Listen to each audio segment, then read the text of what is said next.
তিনি তৃণমূল কংগ্রেসের সাংসদ, দলনেত্রী মমতা বন্দ্যোপাধ্যায় সম্পর্কে চূড়ান্ত শ্রদ্ধাশীল, কিন্তু তিনি যে ভাষায় রাহুল গান্ধীর উচ্ছ্বসিত প্রশংসা করছেন এবং বলছেন যে রাহুল গান্ধীর এই ভারত জোড়ো যাত্রা এরকম নাকি অতীতেও কিছু হয়নি আর ভবিষ্যতেও কিছু হবে না, এমনকি নিজের ঘোষিত ফ্রেন্ড ফিলোসফার গাইড লালকৃষ্ণ আদবানির রথযাত্রার পাশে একমাত্র রাহুল গান্ধীর এই ভারত জোড়ো যাত্রাকে তিনি রাখতে পারেন, তা নিঃসন্দেহে নানা মহলে একটু বিস্ময়ের জাগাচ্ছে তো বটেই। ঠিক এইখানে আমি আরেকজন চিরঞ্জিত চক্রবর্তী, ঘটনাচক্রে শত্রুঘ্ন সিনহা এবং চিরঞ্জিত চক্রবর্তী দুজনেই চলচ্চিত্রের কাজ করেছেন, দীর্ঘ কাজ করেছেন, বহু কাজ করেছেন, অত্যন্ত নামী অভিনেতা। তিনিও একেবারে সরাসরি বিনোবা ভাবের হাঁটার সঙ্গে রাহুল গান্ধীর ভারত জোড়ো যাত্রাকে রাখলেন, যেখানে তৃণমূল কংগ্রেসের অফিসিয়াল স্ট্যান্ড মোটেই সেরকম নয়। আমি প্রথমে প্রতিবেদনটা আপনাদের সামনে রাখবো, তারপর এ নিয়ে প্রশ্নে তো আসবই। দেখুন, ऐसी यात्रा तो लगता है शायद भूतो न भविष्यतो, ये पहले ऐसी कभी नहीं हुई। বিভিন্ন রাজ্যে কংগ্রেসে ভাঙন ধরিয়েছে তৃণমূল, সংসদেও বিভিন্ন ইস্যুতে কংগ্রেসের সঙ্গে দূরত্ব রাখছে তারা। রাহুল গান্ধী বিরোধী ঐক্যের ডাক দিলেও মমতা বন্দ্যোপাধ্যায় তার নেতৃত্ব মেনে নেবেন কিনা সেই প্রশ্নে সন্দিহান রাজনৈতিক মহলের অনেকেই। কিন্তু এই প্রেক্ষাপটে রাহুল গান্ধীর ভূয়সী প্রশংসা শোনা গেল তৃণমূলের এই সাংসদ শত্রুঘ্ন সিনহার গলায়। তৃণমূলের অস্বস্তি বাড়িয়ে রাহুলকে দরাদ সার্টিফিকেট দিয়েছেন তিনি। मैं टीएमसी का हूं और मैं ममता बनर्जी के साथ हूं, लेकिन उसके बावजूद कुछ बातों से नजरें नहीं चुराई जा सकती हैं। आपने जो भी देश में एक क्रांतिमय यात्रा जो हो रही है, और खासकर यूथ आइकॉन राहुल गांधी की, जो आज देश में लोगों की और खासकर इस यात्रा की वजह से वो युवा पीढ़ी की इच्छा और अपेक्षा के प्रतीक हो गए हैं। आज দেশে বিজেপির বৃদ্ধির অনুঘটক হিসেবে যে কর্মসূচিকে ধরা হয়, সেই ৯এর দশকের লালকৃষ্ণ আডবাণীর রথযাত্রার প্রসঙ্গ টেনেও রাহুলের ভারত জোড়ো যাত্রার প্রশস্তি গিয়েছেন শত্রুঘ্ন। ऐसी यात्रा तो लगता है शायद भूतो न भविष्यतो, ये पहले ऐसी कभी नहीं हुई, और जो अगर हुई होगी तो एक हमारे फ्रेंड फिलोसफर गाइड और अल्टीमेट लीडर जो हमारे रहे लालकृष्ण आडवाणी जी, उनकी जो रथ यात्रा या उसके पहले बहुत हद तक देखी गई थी हमारे भारत के भूतपूर्व और अभूतपूर्व प्रधानमंत्री चंद्रशेखर जी की यात्रा जो दिखाई पड़ी थी। लेकिन राहुल गांधी की ये यात्रा बिल्कुल अद्भुत है, बिल्कुल बेमिसाल है। ইতিমধ্যেই ভারত জোড়ো যাত্রাকে সমর্থন করেছে বিভিন্ন রাজনৈতিক দল, কিন্তু তৃণমূল নেতৃত্বের তরফে এই বিষয়ে কোনো মন্তব্য শোনা যায়নি। এই প্রেক্ষাপটে শত্রুঘ্নর মন্তব্য তৃণমূলের অস্বস্তি বাড়িয়েছে বলেই মনে করছেন পর্যবেক্ষকরা। তৃণমূল দল হিসাবে শত্রুঘ্নর মন্তব্যের দায় নিতে নারাজ। শত্রুঘ্ন সিনহা যা বলেছেন ওটা তার নিশ্চিতভাবে ব্যক্তিগত মতামত, কিন্তু এটা ঘটনা যে আমরাও তো চাইছি যে কংগ্রেস শীতঘুম ভেঙে বেরো। যেটাই রাহুল গান্ধী করে থাকুন, তিনি তো বিজেপি বিরোধী একটা কর্মসূচি করেছেন।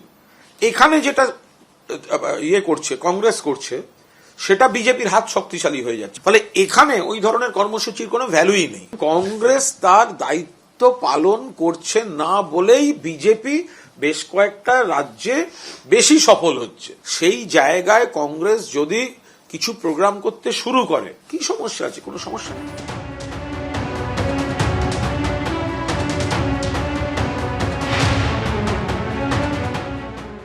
যেখানে তার দলের এমপি বলছে, সেখানে বাংলার মুখ্যমন্ত্রী নিশ্চুপ কেন? হয় বলুন তাহলে রাহুল গান্ধীর ভারত জোড়ো যাত্রায় কোনো অন্যায় আছে, ভুল আছে, সেটাও বলতে পারেন আপনি।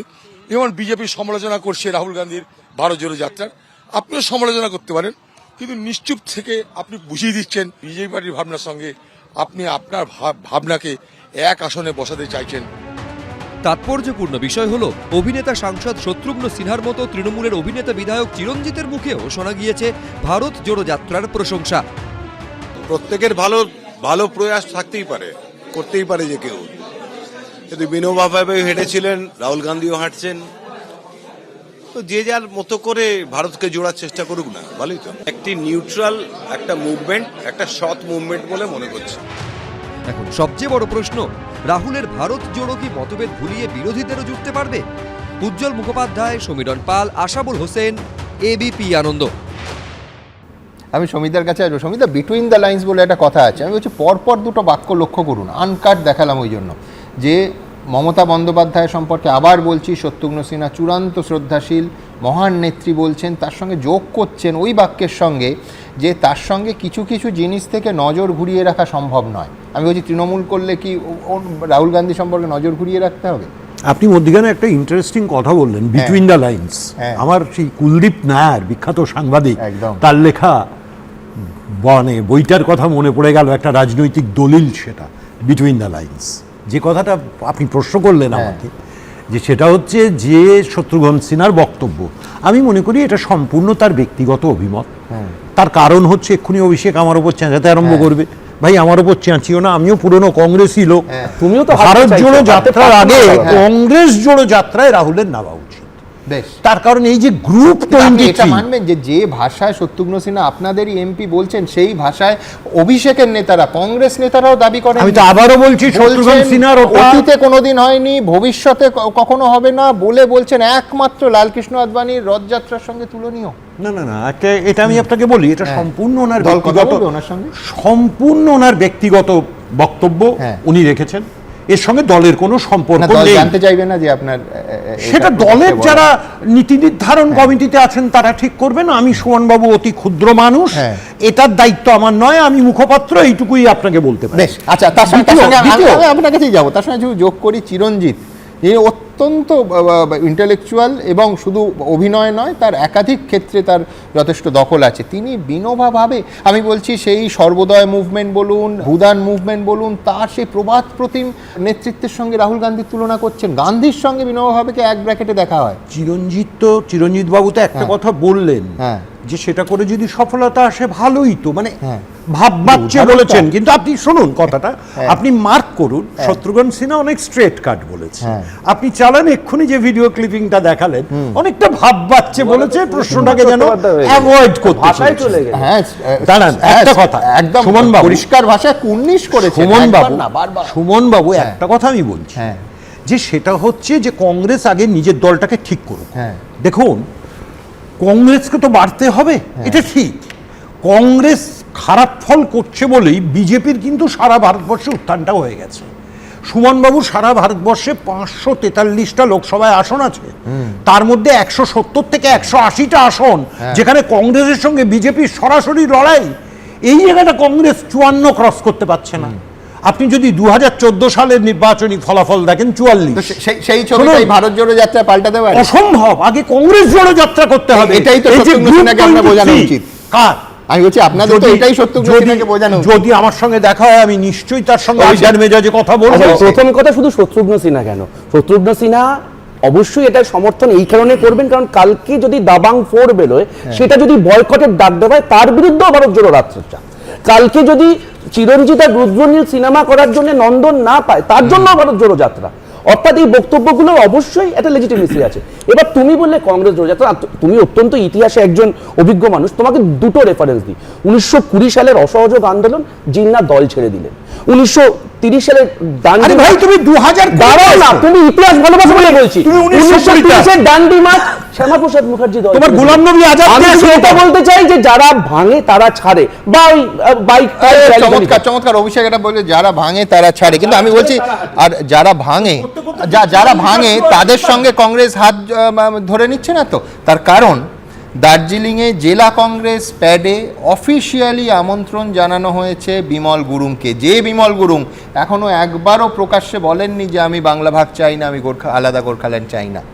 এই ভারত জোড়ো যাত্রায় অফিসিয়াল প্যাডে যদি এসে থাকে, যদি নয়, আমি কনফার্ম করছি, আমি তোমাকে এনশিওর করছি, আমাদের প্রদেশের তরফ থেকে আমি একজন দায়িত্বশীল মুখপাত্র এবং সোশ্যাল মিডিয়া সেলের চেয়ারম্যানের হেলসিয়াতে আমি এটা বলে দিলাম, তার বিরুদ্ধে ডিসিপ্লিনারি অ্যাকশন হবে।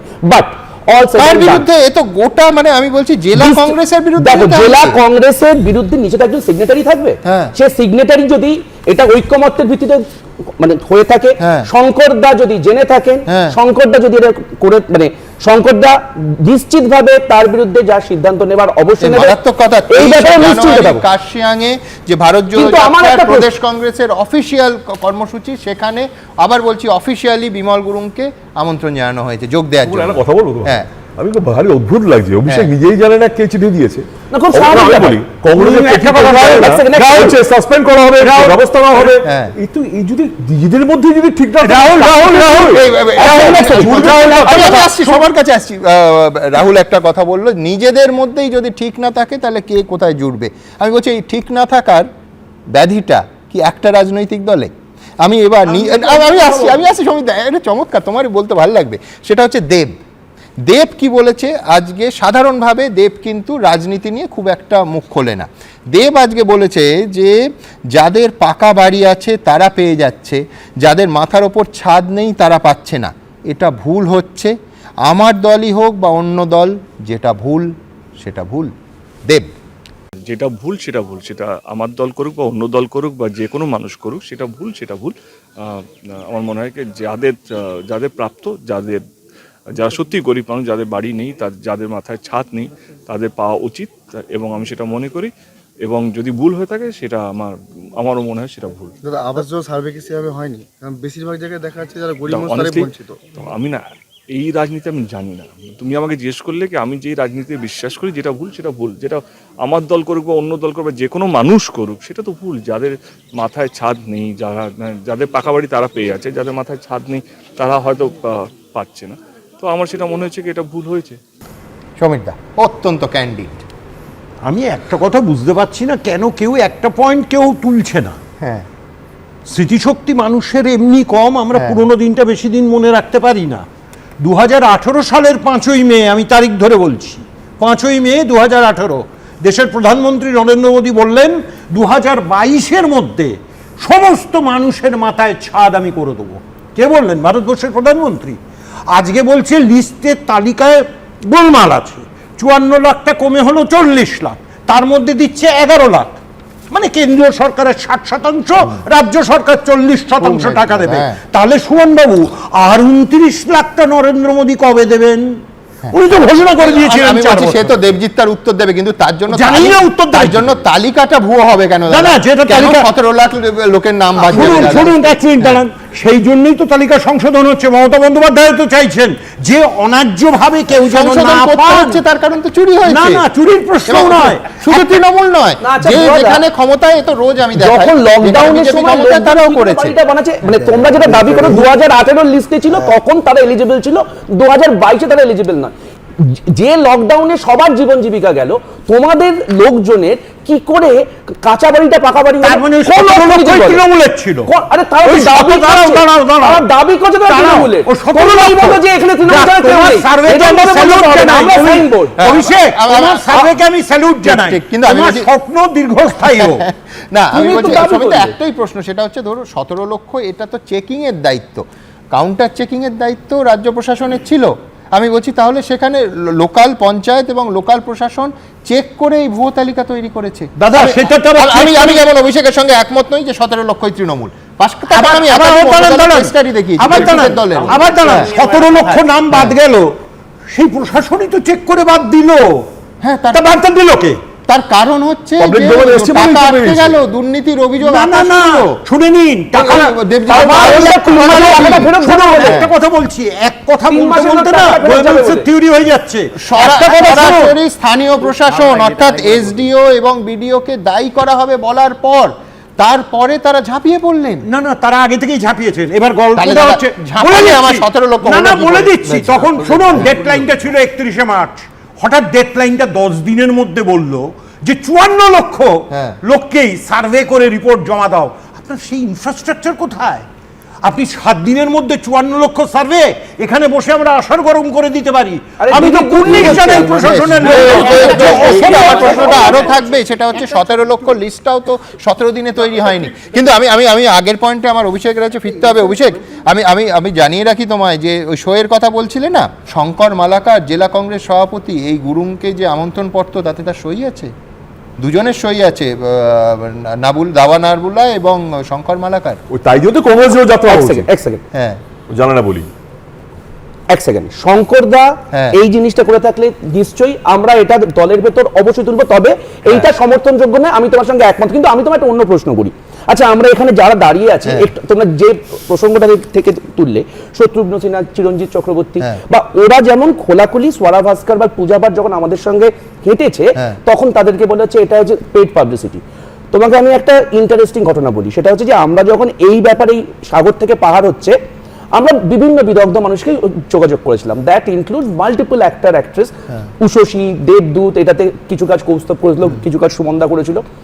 এবার সেখানে যখন যাচ্ছি কোট আনকোট, আমি তাদের নামটা অবশ্যই নিতে চাইছি না, তারা বলছে যে আমরা এই বক্তব্যের সঙ্গে সাজুজ্য রাখি, সহমত রাখি, কিন্তু আমাদের কিছু কম্পালশন আছে, সেই কারণে আমরা সামনে আসতে পারবো। আমার শুধু একটা ছোট প্রশ্ন, ছোট প্রশ্ন, চিরঞ্জিত বাবু বা শত্রুঘ্ন সিনহা কি তাদের পক্ষে অন্তত দাঁড়াবেন? আমাদের যে সাংগঠনিক ভুলটা হয়েছে সেই সাংগঠনিক ভুলটা নিঃসন্দেহে আমরা শুধরে নেব, কিন্তু ভারত জোড়ো যাত্রা তো বুয়াদার সমস্যার জন্য, কিন্তু বুয়াদারা কি তখন দাঁড়াবে তাদের বিরুদ্ধে গণতন্ত্রের পক্ষে? এক মিনিট হয়েছে অভিষেক, আমি কিন্তু তোমার বলার সময় কিছু বলিনি। একটা কথা একটু ধৈর্য নিয়ে শুনে নাও। পশ্চিমবাংলার কংগ্রেস এবং বিজেপি দেখলে আমার খুব কষ্ট হয় সুমনবাবু। দিল্লিতে কি ডিসিশন হচ্ছে ওদের হাইকমান্ড ওরা জানতেই পারে না, এইটাই হচ্ছে সবচেয়ে দুর্ভাগ্যের। তুমি খানিকক্ষণ আগে বলেছো তোমার দলে হাইকমান্ডকে তুমি চেনোই না। না না, আমার দলে হাইকমান্ড বলে কিছু নেই, কিচ্ছু নেই, বিশ্বাস করো। আর এদের অবস্থা ছাগলের তৃতীয় সন্তান, নেচে বেড়াচ্ছে, দাদা খায় এরা নেচে বেড়াচ্ছে। এবার একটু বলি যে প্রথম কথাই বা ভাসুর ভাদ্রবয়ের ঝগড়ার মধ্যে আমি নেই, কংগ্রেসি ভাসুর ভাদ্রবয়ের ঝগড়ার মধ্যে আমি নেই। যে জিনিসের কোনো সেন্টিমেন্ট বাংলায় নেই তাই নিয়ে আমার ভেবে লাভ নেই। যে কথাটা নিয়ে বলতে চাইছি যে এই বা 2 নম্বরই তো 1 নম্বর পশ্চিমবঙ্গ, সব জায়গায় চুরি হয়েছে, আকাশ ছোঁয়া দুর্নীতি হয়েছে, সংগঠিত দুর্নীতি হয়েছে, এটা জুডিশিয়ারি বলেছেন, বাংলার সাধারণ মানুষ বলেছে, সবাই বলছে। শুধুমাত্র এইসব কথা বলে কেন মোদি বলেছেন, কেন হয়নি, মোদি তো বলবেনই। মোদি কি তখন ভেবেছিলেন যে এখানে দাঁড়িয়ে এরকম সাইফন বসানো আছে, পাম্প বসানো আছে? মোদি কি ভেবেছিলেন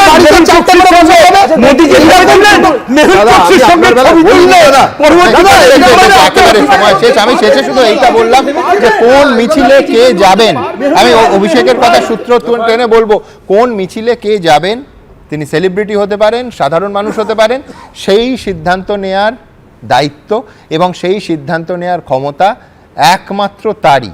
সেটা যেন চাপিয়ে দেয়া না হয়, কোনো রক্তচক্ষু যেন মিছিলে যেতেও না বলে, আবার কোনো রক্তচক্ষু যেন মিছিলে না যেতেও না বলে। এইটুকু গণতান্ত্রিক অধিকার স্বাধীনতার 75 বছর পর যে কোনো সাধারণ মানুষ থেকে যারা বিশিষ্ট মানুষ প্রত্যেকের কিন্তু অধিকার।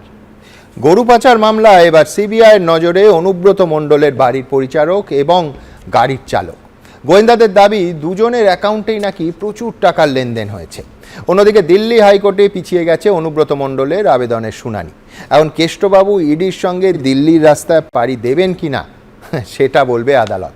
আমরা কিন্তু সবসময় সত্যের পক্ষেই যাব, আর তার জন্য যদি কেস দিতে হয় দেবেন। কেস দেবেন না প্লিজ।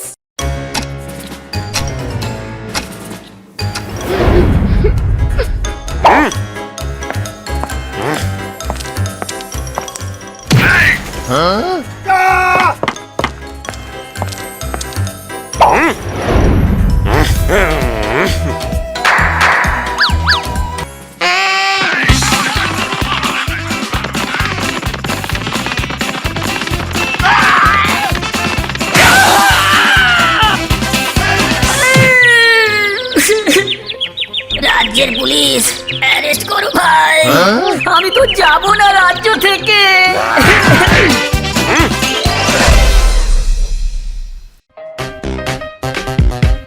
কেস দেবেন না প্লিজ।